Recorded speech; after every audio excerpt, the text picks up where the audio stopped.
जब मेरी शादी फिक्स हो रही थी तो दहेज में निशा के पेरेंट्स ने कंपनी स्टार्ट करने के लिए पैसे ऑफर कर दिए। कहते हैं प्यार से दिए हुए तोहफे को ना नहीं करते, इसीलिए मैंने भी बिना सोचे मना कर दिया।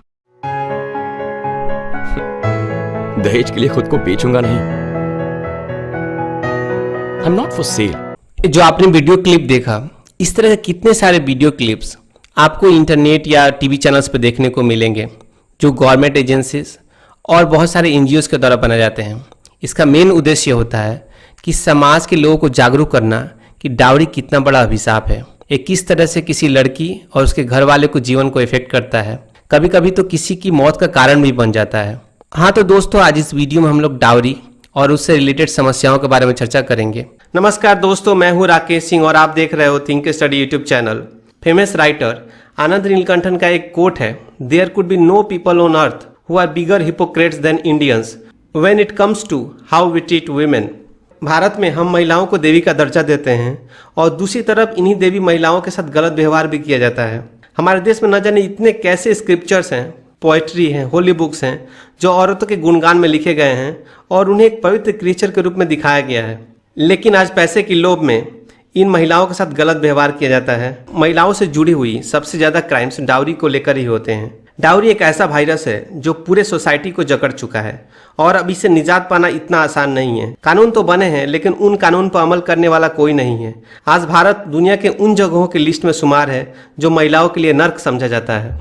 इंडिया में 2011 सेंसस के अनुसार सेक्स रेशियो था 940, मतलब 940 महिलाएं थी 1000 पुरुषों के कंपैरिजन में। इसके बावजूद भी इंडिया में बहुत ही हाई रेट ऑफ फीमेल पोएटिसाइड देखा गया है। फीमेल पोएटिसाइड होता है भ्रूण हत्या। अगर कोई गर्ल चाइल्ड होती है उसको गर्भ में ही मार देना। एक डेटा के मुताबिक 0 से 6 साल की जो बच्चियां थीं, 2001 में इनकी पॉपुलेशन थी 78.83 मिलियन, जबकि 2011 में ये कम होकर हो गई थी 75.84 मिलियन। 10 साल के अंतर में एक कंटिन्यूअस फॉल देखा गया था गर्ल चाइल्ड के पॉपुलेशन में। इसके अलावा शादीशुदा महिलाओं में अंडर न्यूट्रिशन का केस काफ़ी देखा गया है। शादीशुदा महिलाओं में अंडर न्यूट्रिशन का रेट है 55.3%, वेयर एज पुरुषों में ये सिर्फ है 24.2%। ये रिपोर्ट ही दिखाता है कि शादी के बाद इन महिलाओं से कैसा व्यवहार किया जाता है। ग्लोबल जेंडर गैप इंडेक्स के मुताबिक इंडिया का 140th पोजीशन है टोटल 156 कंट्रीज में। अब ऐसा दिमाग में आएगा कि नहीं ये 70 साल की लीगेसी है, ये हिस्टोरिकल लीगेसी है, हम लोग इंडिपेंडेंस के बाद बहुत ही आगे बढ़े हैं, तो ऐसा कुछ नहीं है।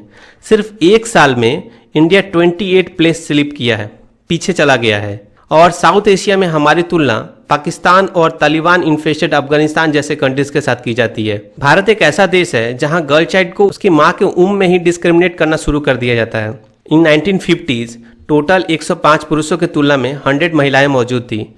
आज वो रेंज बढ़कर 108 हो गया है और आज 108 पुरुषों की तुलना में 100 महिलाएं मौजूद हैं।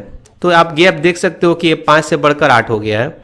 भारत में अगर कोई भी लड़की विवाह के बाद अपने ससुराल जाती है तो उसको खुद के साथ साथ उसको एक हैप्टी अमाउंट ऑफ मनी देना पड़ता है, जो एज ए गिफ्ट वो अपने हस्बैंड को या ससुराल वालों को प्रेजेंट करती है।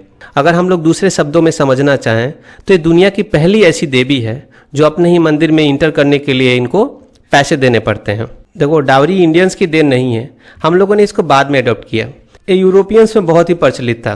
रोमन एम्पायर में दुल्हन की फैमिली के द्वारा दूल्हे के फैमिली को एक बड़ा अमाउंट का गिफ्ट दिया जाता था और कुछ पैसे दिए जाते थे ताकि वो जो लड़की अपने घर से किसी लड़की की फैमिली में आती है तो उसको बोझ न लगे, उसके लिविंग एक्सपेंसेस के लिए काफ़ी एक हेफ्टी अमाउंट पे किया जाता था। नॉर्मली एक ह्यूमंस का एजम्पशन क्या है कि डाउरी होता है जो लड़की को पैसा देती है या कोई बड़ा गिफ्ट देती है वही। कुछ ऐसे कल्चर्स देखे गए हैं जहां पर ऑपोजिट सिस्टम मौजूद है। यहाँ पर लड़के के द्वारा लड़की को गिफ्ट दिया जाता है और पैसा पे किया जाता है। देखो, एक लड़की अपना घर छोड़कर एक लड़के के पास आ रही है तो लड़की वाले के लिविंग एक्सपेंसेस के लिए कुछ पैसे पे किए जाते हैं। तो इस तरह का एक डाउरी कल्चर मौजूद है ऑल ओवर द वर्ल्ड।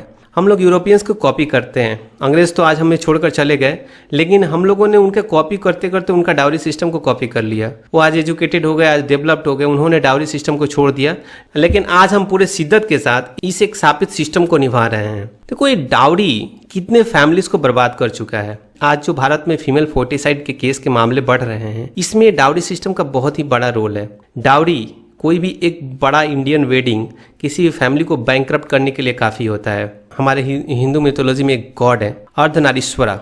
अगर अर्धनारीश्वरा का इमेज देखोगे तो उनके इमेज में एक साइड शिव का इमेज रहता है और एक साइड सती का इमेज रहता है। एक गॉड रिप्रेजेंट करते हैं जेंडर इक्वालिटी, लेकिन जो आज की जो इंडियन सोसाइटी है ये इक्वालिटी पर बिलीव नहीं करती है। सिर्फ बड़े बड़े वादे करते हैं, बड़े बड़े दावे किए जाते हैं, लेकिन एट द ग्राउंड इसका कोई लेना देना नहीं है। कोई भी एक इंडियन मैरिज में जेंडर इक्वालिटी बोलकर कोई चीज़ नहीं होती है। उस मैरिज का एक लायंस शेयर मीन्स बड़ा अमाउंट वो लड़की वाले ही पे करेंगे। लड़के वाले क्यों करेंगे? क्योंकि उन्हें तो डाउरी चाहिए। रिसेंटली एक वर्ल्ड बैंक ने एक इस पर रिपोर्ट बनाई है और उन्होंने 1960 से 2008 के बीच में कुछ डेटा कलेक्ट किए हैं। उसके बारे में आज हम इस वीडियो में चर्चा करेंगे।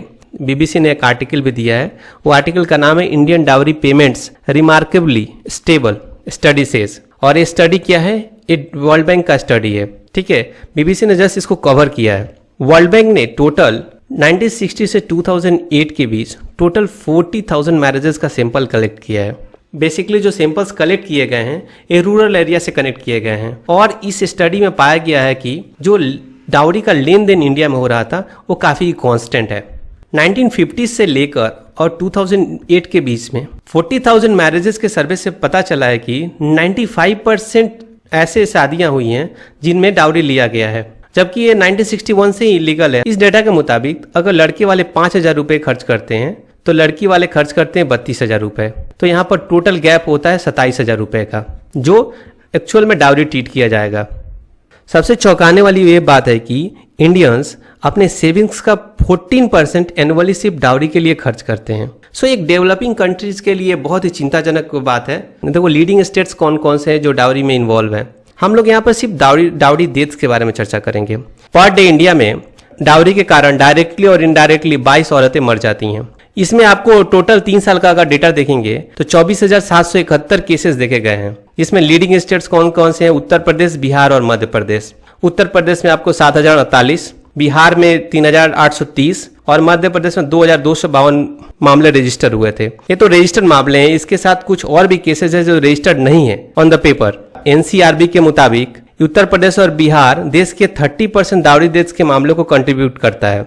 इसका मेन कारण आप समझोगे कि बिहार और उत्तर प्रदेश एजुकेशन में पीछे हैं, इसलिए आपको डाउरी क्राइम्स में इन्वॉल्व है, लेकिन ऐसा कुछ नहीं है। आप अगर केरला जहां 96% एजुकेशन है आज, वहां भी डाउरी डेथ्स बहुत सारे देखे गए हैं और केरला भी एक टॉप रैंकिंग स्टेट्स में आता है डाउरी डेथ्स के मामले में। देखो डाउरी एक समस्या है, लेकिन समय समय पर जो भी गवर्नमेंट आई है इंडिया में डाउरी को हटाने के लिए उन्होंने बहुत प्रयास किया है। इसका पहला प्रयास देखा गया था 1961 में। 1961 में एक एक्ट पास किया गया, डाउरी प्रोहिबिशन एक्ट 1961, और इसके द्वारा ही डाउरी को एक इलीगल एंटिटी घोषित किया गया। डाउरी होता क्या है?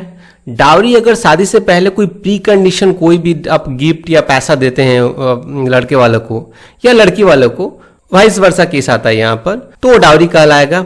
आप किसी से फोर्सफुली डिमांड कर रहे हैं वो डाउरी कहलाएगा। इसके लिए 15,000 रुपए या जो डाउरी का अमाउंट है उतने तक की फाइन हो सकती है आपको, और मिनिमम 6 महीने की सजा और मैक्सिमम 5 साल की सजा हो सकती है। याद रखना ये जो सजा और फाइन मैंने बताया सिर्फ डाउरी के लेन देन करने के लिए है। इससे रिलेटेड जो क्राइम है उसके लिए कुछ अलग सजा है, ये आपको आईपीसी में मिलेगा। डाउरी से रिलेटेड जो भी क्राइम्स होते हैं वो आईपीसी के धारा 498 के तहत रजिस्टर किए जाते हैं। ये डाउरी से रिलेटेड जो भी क्राइम है यही नहीं रुकते, विवाह के बाद भी लड़के वाले लड़की वालों को टॉर्चर करते हैं। कभी कभी होता क्या है कि उन लोगों को अपने घर वालों से मिलने नहीं दिया जाता है। घर वाले आते हैं तो तरह तरह के डिमांड किए जाते हैं, ताने मारे जाते हैं, और इसके अलावा कभी कभी मेंटल टॉर्चर किया जाता है, फिजिकली टॉर्चर भी किया जाता है। कभी कभी वो जो लड़की अपने घर छोड़कर हस्बैंड के पास आ जाती है, उसके हस्बैंड और उसके घर वाले मिलकर उसे बहुत परेशान करते हैं, उसके साथ क्रूएल जैसा बिहेव किया जाता है, और भी छोटे छोटे टॉर्चर से उसके मेंटल फिजिकली टॉर्चर किया जाता है। इवन उसके घर वालों को भी टॉर्चर किया जाता है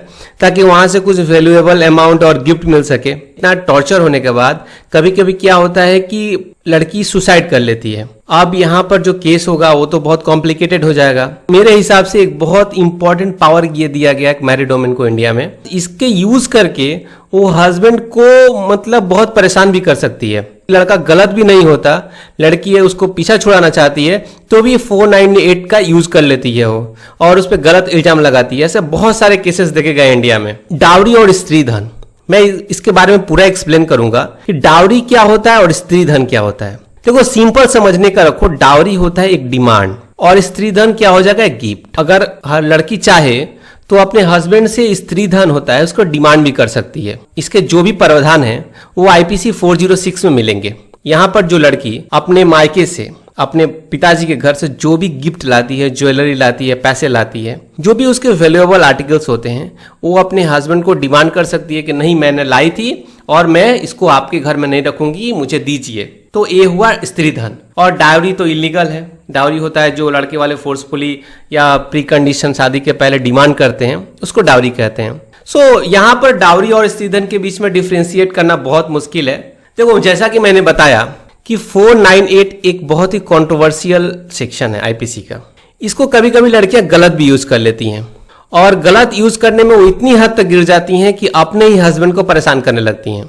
सुप्रीम कोर्ट का एक जजमेंट आया था 2014 में डाउरी लॉ के ऊपर, जिसमें एक लड़की ने अपने हस्बैंड को परेशान करने के लिए उसमें बहुत सारे केसेस फाइल कर दिए। ये था Arnesh Kumar versus state of Bihar. यहाँ पर एक शादीशुदा महिला अपने फादर इन लॉ और मदर इन लॉ के अगेंस्ट में केस रजिस्टर करती है। इसमें वो मेंशन करती है कि उसमें 8 लाख रुपए, एक कार और एक एयर कंडीशन डिमांड किया गया है in the form of dowry. और जब उसके फैमिली वाले नहीं दे पाए हैं तो उसके ससुराल वालों ने उसे घर से बाहर निकाल दिया और उसके हस्बैंड की दूसरी शादी करने की धमकी भी दी।